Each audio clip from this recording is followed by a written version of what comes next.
వ్రతకథ ప్రారంభ. పూర్వం ఒక రాజకన్య తన తోటి చెలికత్తెలతో కలిసి అట్ల తద్ది నోము నోచుటకు ఉపవాసం ఉంటుంది. 3 జాములు గడిచేసరికి రాజబిడ్డ మరి సుకుమారిది అవడం వలన సొమ్మసిల్లి కింద పడిపోతుంది. ఇది చూసిన ఆ అమ్మాయి అన్నలు చెల్లెలు ఉపవాసం ఉండడం వలన సొమ్మసిల్లి పడిపోయిందని గ్రహించి ఇంక తమ చెల్లెలు చంద్రోదయం అవ్వే వరకు ఉపవాసం ఉండలేదని చెప్పి ఒక చింత చెట్టు కొమ్మకు అద్దం కట్టి దానికి ఎదురుగా ఒక పెద్ద అగ్నిజ్వాల పెట్టి చెల్లిని లేపి అద్దం లోకి చూపిస్తూ అదిగో చంద్రుడు వచ్చాడు, చంద్రదర్శనం చేసుకుని ఉపవాస దీక్షను విరమించు అని అన్నలు చెల్లెలకు చెప్తారు. అప్పుడు చెల్లి అద్దంలో కనిపిస్తున్న అగ్నిజ్వాలను చూసి నిజంగా చంద్రుడు వచ్చాడని ఆమె ఉపవాస దీక్షను విరమించి భోజనం చేస్తుంది. ఇలా ఉండగా కొంతకాలానికి ఆ అమ్మాయికి యుక్త వయస్సు రాగా ఆ అమ్మాయి అన్నలు ఆమెకు పెళ్లి సంబంధాలు చూస్తారు.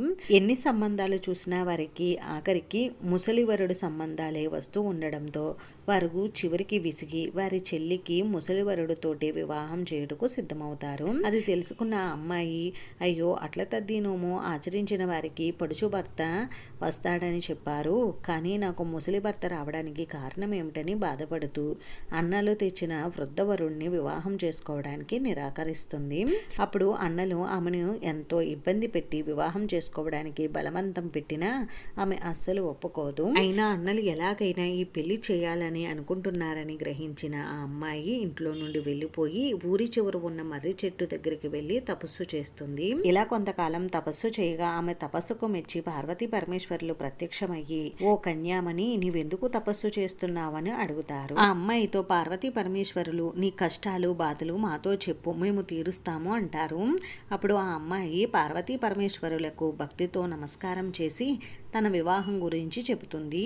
అది విన్న పార్వతీ పరమేశ్వరులు అమ్మా నీవు అట్ల తద్ది నోము నోచి చంద్రదర్శనం కాకుండానే భోజనం చేసి నోము ఉల్లంఘన చేశావు, అందుకే నీకు ముసలి భర్త సంబంధాలు వస్తున్నాయి అని చెప్పారు. కావున నీవు ఇంటికి వెళ్ళి మరలా అట్ల తద్ది నోము నోచి దీపాల వేళ వరకు ఉపవాసం ఉండి చంద్రదర్శనం చేసుకుని భోజనం చెయ్యి అని చెప్తారు. అప్పుడు ఆ అమ్మాయి అదంతా విని ఇంటికి వెళ్ళి జరిగిందంతా కూడా ఇంట్లో సభ్యులకి చెప్తుంది. అది విన్నటువంటి కుటుంబ సభ్యులు యథావిధిగా ఆమె చేత నోము నోయిస్తారు. ఇలా అట్ల తద్ది నోము నోచిన ఫలితంగా ఆమెకు పడుచు వరుడితో వివాహం అవుతుంది. ఇది అట్ల తద్ది నోము కథ.